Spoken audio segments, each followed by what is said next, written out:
Welcome to The Grow Show, where we speak with leading business experts to help you grow yourself, grow your business, and grow your community. Now here's your host, Gary Jones. Hey folks, how you doing? Now welcome to this very special episode of The Grow Show, where you get a never exclusive sneak peek at Grow Live. If you don't know what Grow Live is, check out the show notes. It's our annual event where we get guest speakers from previous shows to talk about different bits that they're really passionate about. So today's sneak peek is the questions and answer session with Rick Notley from Romano. We're going to be talking about promotional items, we're going to talk about marketing, social media, branding, and so much more. So sit back, relax, enjoy, and let's take it away with Wayne, who is our host for day one, followed by the questions and answer session from Rick and myself. Take care. Well, here we are, 2 sessions left, and we've got a fantastic session, penultimate session for you coming up. Don't forget, if you're watching this live, you're over there. If you're not watching this live, you're over there. Please do tag us on Facebook, Instagram. Apparently, I don't know. I'm still not quite sure if it should be a story, an IGTV, or whatever. I'm sure you can work it out much better than I can. On LinkedIn, on Twitter, on any other social media platform, use that hashtag GrowLive2020, GrowLive2020. Let people know what they're missing out on. So we've just confused him off camera. So if he looks a bit dazed by the next time you see him, that's why. But don't panic. We're going to a Q&A session, and this time, Mr. Gary Jones, yes, the one and only person who's put all this together, is going to interview or raise some questions with Rick Notley of Romano. I hope I've said that correctly, Nick. Apologies if I haven't. Who is a brand specialist, I suppose, brand builder. Is that what you'd like to be called? Keep going. I'll take all of those. Yeah, keep going. Any and all of the above. So I'm going to hand over to Gary and Rick. Enjoy your next session. Thank you very much, Wayne. So, today, this is a session I've been really looking forward to because I interviewed Rick on the Grow Show. It was just before the world went crazy, if I remember rightly. Was that about right? Yeah, 2 weeks before the pubs and everything locked down. That's the one. And it was episode, I've got it right down here, episode 39. So if you haven't already checked it out, check out the Grow Show, episode 39. And do you know what? It was so cool because we spent about 15, 20 minutes beforehand chatting. Then we did the interview, and then we spent about an hour talking afterwards. It just was mental. It was brilliant. So thank you for being part of Grow Live. Absolutely spot on. Pleasure. How are you getting on? Good. Yeah, I've enjoyed it. I've been here most of the afternoon, actually, watching as much as I can live. So, yeah, it's been really good. Enjoyed it.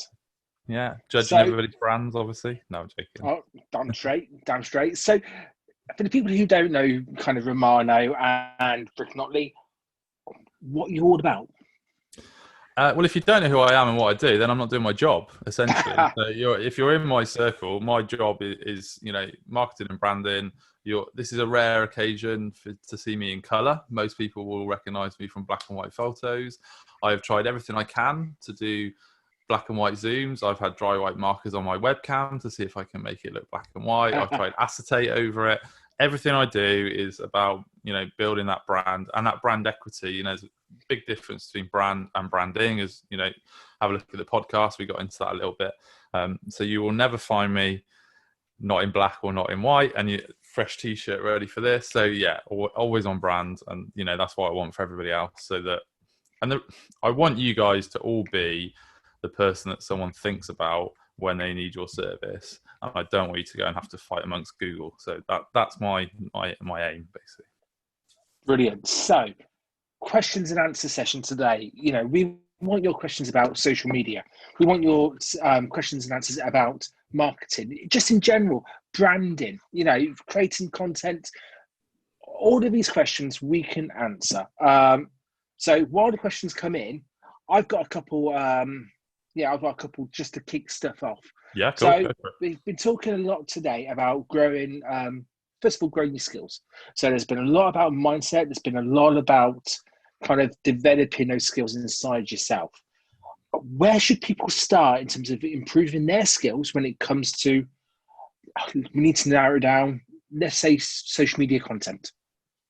So the first thing I'd say is, and I'm happy to share this, I've got a social media audit sheet and a brand audit sheet, and it's a real quick fire. A couple of you might have done it actually, but it's a PDF that you can follow to kind of just score yourself. And so this is the sort of exercise and it's a real quick win for everybody. Find 3 or 4 people, friends, family, that are not in business, so they don't have that commercial sort of filter, if you like, and just ask them to go on your profile. And it's even better if it's someone that doesn't know you that well, actually. Just go on there and say, oh, can you tell me what I do from my social media?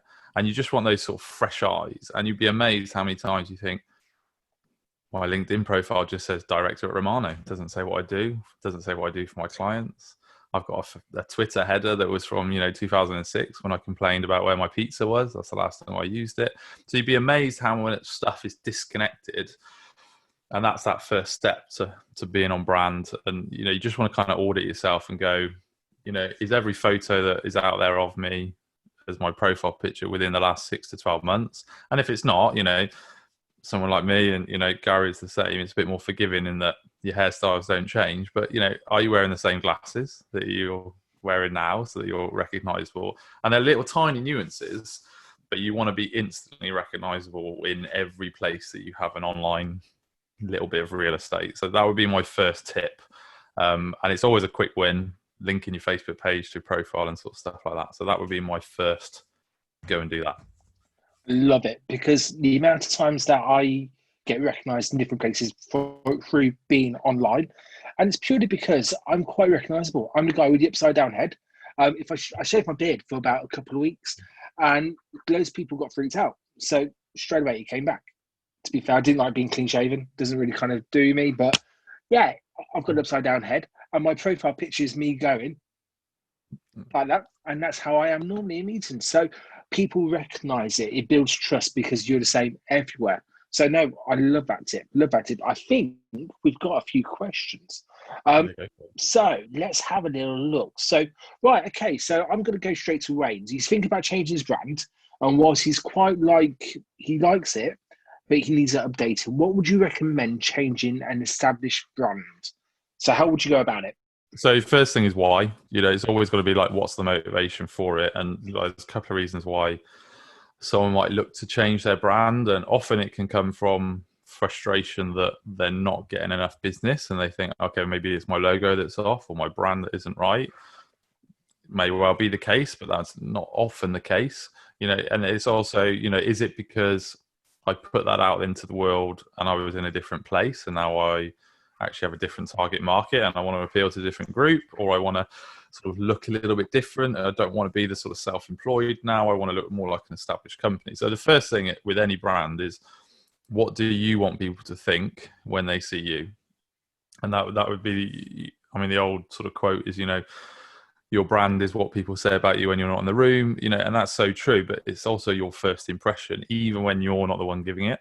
So whether it's your website, social media, Facebook, whatever it might be, you have to sort of think, right, what do I, I've got a big, massive star on the wall. What do I want people to think when I first see that? And that's that cue for why you might want to sort of change your brand.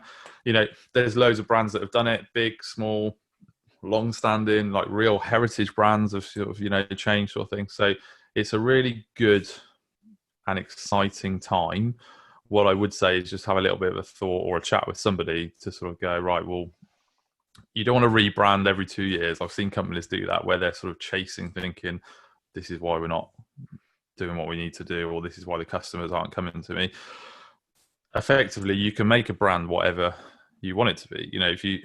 If I said to you, right, everybody write down 5 brands, I could gamble that out of a list of 10, I know which ones you probably write down.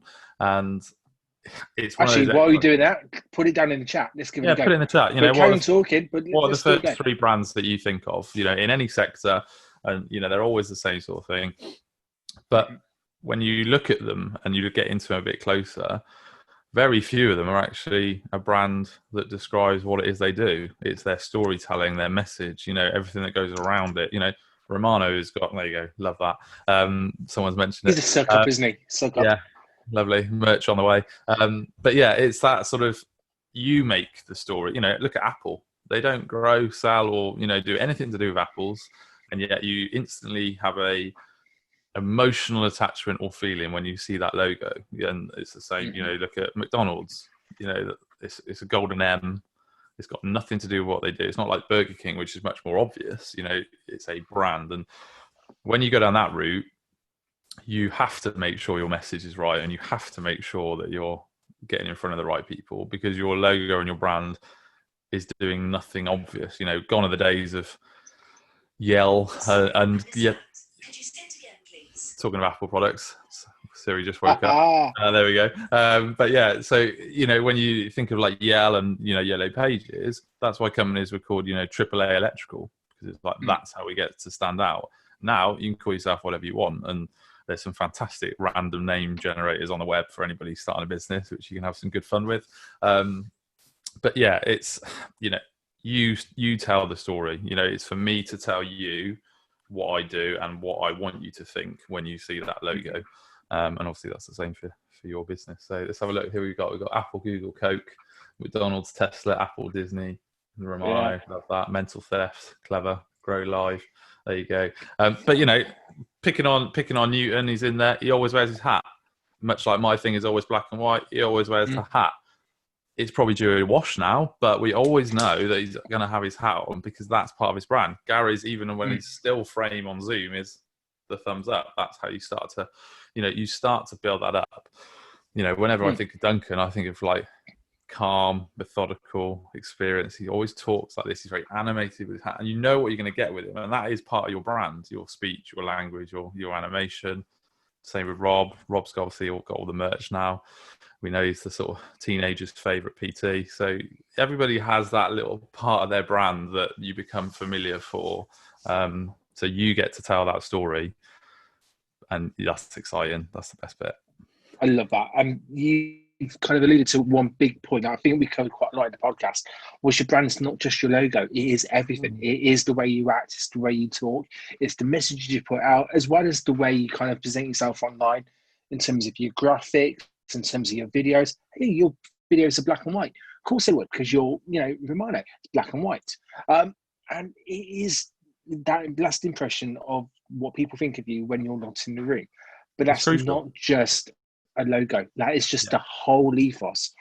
So I love it, which kind of leads on to another person's question about merch and about, you know, should they get T-shirts, hoodies, that kind of stuff for expos and events?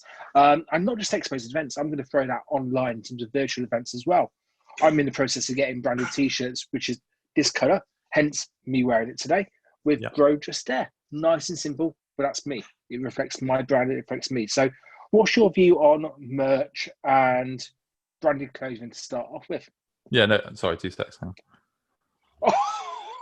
So there you go. Look. So you got to have your props on hand. So, you know, and that's the thing, is I messaged Gary sort of 5-6 minutes ago, whilst sort of Emma was finishing up, to say I was going to go make a fresh coffee for that moment, because I know there's going to be a time 3 or 4 times during a Zoom when I'm in view. I've got my T-shirt. I've got a massive thing on the wall up there. Obviously, you know, I've already showed my notebook in one of the other talks when I had to draw a pig, because, you know, Wayne was like getting us to draw pigs. And so Rob's got his assets, you know, they're on hand all the time. What I would say when it comes to merch is some people are reluctant because they feel it could look almost a disconnect from their industry. You know, they don't want to look perhaps like a tradesperson in a corporate environment. So sometimes just your colour, you know, that you wear can be towards your brand, and that's where you are working towards that. And some people, there's lots of subtle ways that you can work it in there. I can't tell if Duncan's waving at me or if he's got a question. Go for it, mate. So you were saying that sometimes thinking outside the box and doing something different and unexpected can be really beneficial. 14 years ago, when I first started this, I was specialising in targeted smokers to help people quit. That's really not my focus now. I can still do it. It's not my focus. But back then, I got a load of lighters done, printed with my logo. Fed up of this habit, want to quit, give me a call. Basically, just had my details on it. Brilliant, because people don't throw away lighters, people steal lighters, and it's one thing you can guarantee a smoker's going to have and try and keep hold of. And so every time they reach for a cigarette and think, oh, I really don't want to do this, it's a reminder and it's there. And then someone quits through me and they're like, brilliant, don't need this anymore. And they hand it on to someone else who wants to quit. So, like, to turn that into a question, what what are your thoughts on, like, how can we best find a way to do something different? Because, like, yeah, okay, we're on a Zoom call, it's great to have a mug. But if we're giving gifts or it's something that we want to be held onto, like, what can we do to think differently to create opportunities for branding? It's I think the thing is, people get hung up on, oh, like, what's the best promo gift, or, you know, what should I do? Forgetting that, you know, make it about your client. What do they want? And I think that's where we sort of have this drawn almost to, oh yeah, we want to do this and I want to do this because people will love it. Cool. But what about your best or ideal client? What are they going to find most useful? What aren't other people sending? You know, like, there you go, look at that, you've got stuff up on screen now. I love it. And I've got a whole plethora of things, and, you know, the lighter's a great one. You know, we did a campaign using lighters on exactly that sort of campaign, which was, you know, quit stealing my lighter, you know, or quit smoking, you know, and that's that sort of, you know, play on words, you know, have a little pun. One of my favorite products at the moment, I think I mentioned this on Gary's podcast, is air fresheners, because it's in people's eye lines all the time. No one says no to it. You know, who wants a sort of stale smelling car? So you're always going to take it. You think how many hours, okay, pre-lockdown and current situation, how many hours we would all spend in our cars and traffic. It's just subliminally there in your eye line all the time, that sort of subtle piece of branding. So when the timing is right. But, you know, a big fan of guerrilla marketing. I love lumpy mail and direct mail. You can get the gatekeepers on side and send them a little sweetener to do you a favor. So, you know, great little tip is, if you have, say, a list of 20 real high-end or top clients that you want to work with, find out who the PA is, or the person that's going to stop that package, get into that person. And what you do is you send 2 parcels or 2 boxes, effectively. One outer package, which is for the person that's going to do you the favor. So you ring that person or message them on LinkedIn and say, right, I'm going to send something. Can you put it on Gary's desk for me? I'll put something in the package for you. I'll send it to you, because I don't want the mail room to screen that and not put it on their desk. So first layer, unwrap, is another package which you want to go to your destination, and that's where you put in the sweets, coffee voucher, whatever, something for a sweetener to get your ally within the business. And then you're not waiting on a mail room or, you know, people like that. It's there, sitting pretty on the desk. And I guarantee if you send out 20 of those and you follow them all up within 48 hours, more than half of them will have a conversation with you, just because of the ingenuity of doing it. And, you know, where else can you get that hit rate at such a level? These are the people that will normally go 3 months, 6 months, chipping away. So, yeah, stuff like that I love. And, you know, sort of bringing it back around to sort of Duncan's point, he's trying to think, you know, how can you hide stuff? How can you get stuff in people's faces? You know, is it giving it away? Like, who are, a good way of looking at it sometimes is, don't try to market to the person you want to work with the people who have already got those people as clients.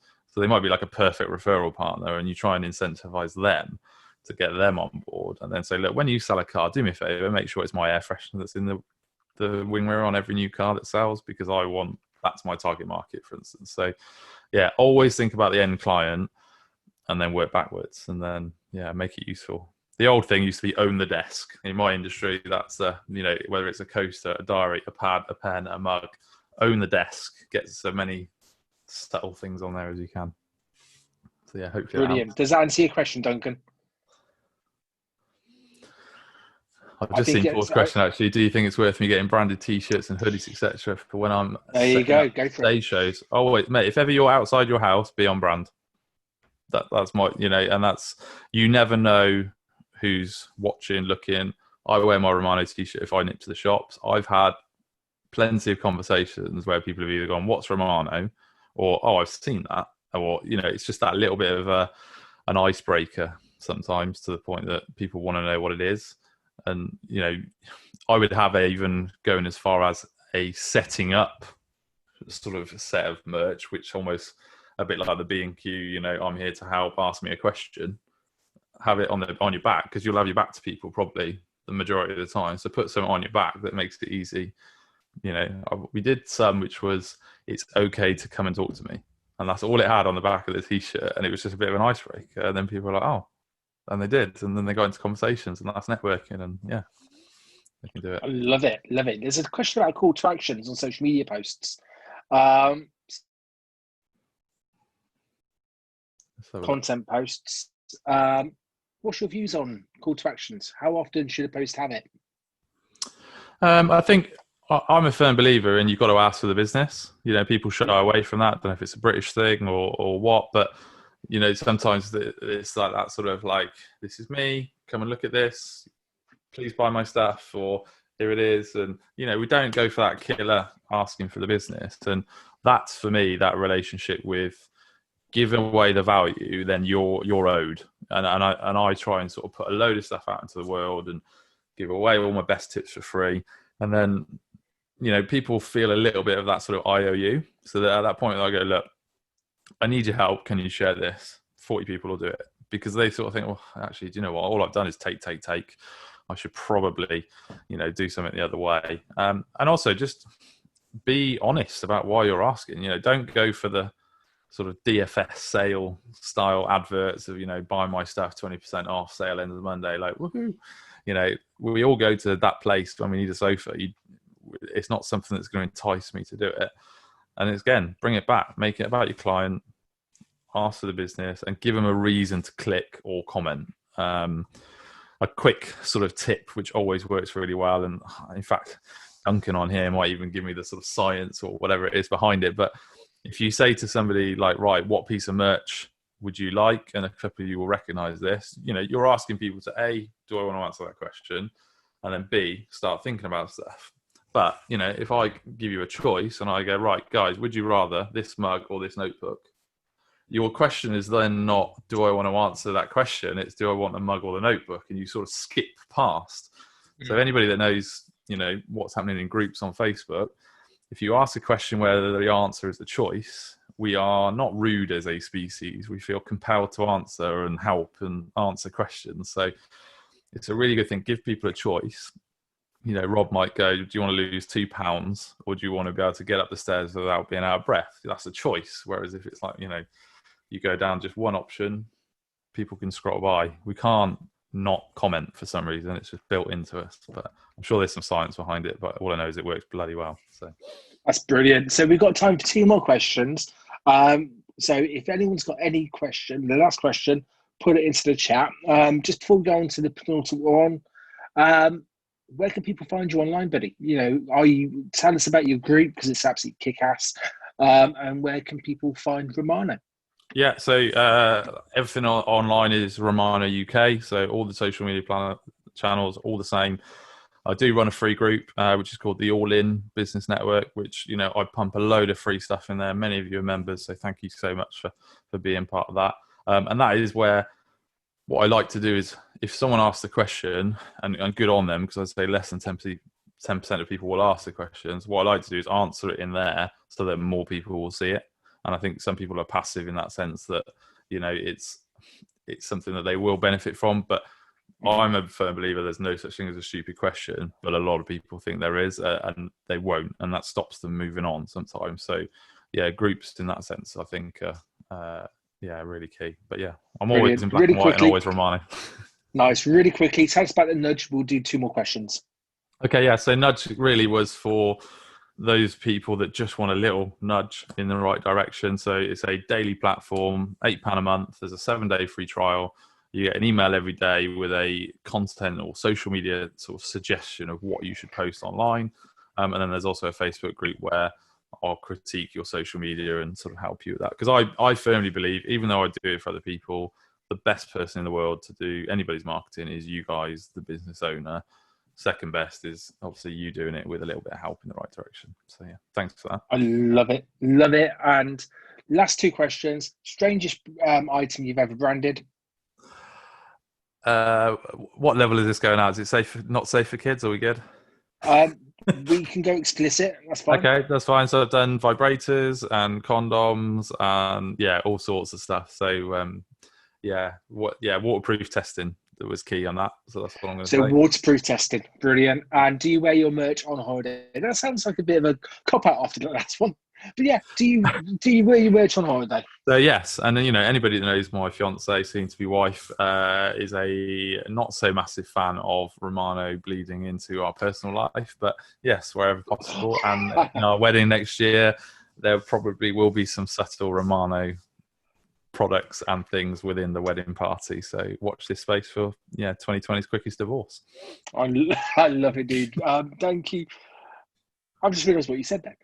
Well, okay, cool. So yeah, we will look out for pictures for Romano merch at the wedding and also the divorce parties. Let's just kind of bookend those perfectly. But no, cheers for your time today. Please, everyone, check out Rick's group. Check it out. Check out his branding. And thanks to him, a week before Grow Live, I had this mad idea of giving every speaker and everything a free cup with Grow Live. Didn't have time to do it this year. Next year, it will. And who am I going to go to? That man there. Love that. I know him, I like him, trust him, and I still want one of his mugs.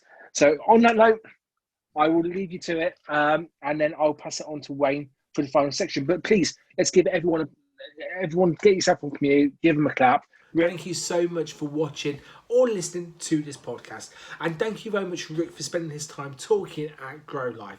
If you want to find more info about Grow Live, the details are in the chat about how you can get involved, plus also how you can watch all of the questions and answer sessions, all of the workshops, all of the seminars, all in one place. So please check out that link. But take care, everyone. Hope you've enjoyed today's episode. I'll see you next time for the next edition of The Grow Show. Take care. Thanks for listening to The Grow Show. With new shows available every week, if you know anyone else who could benefit from these powerful insights, please share this podcast with them. And don't forget to subscribe.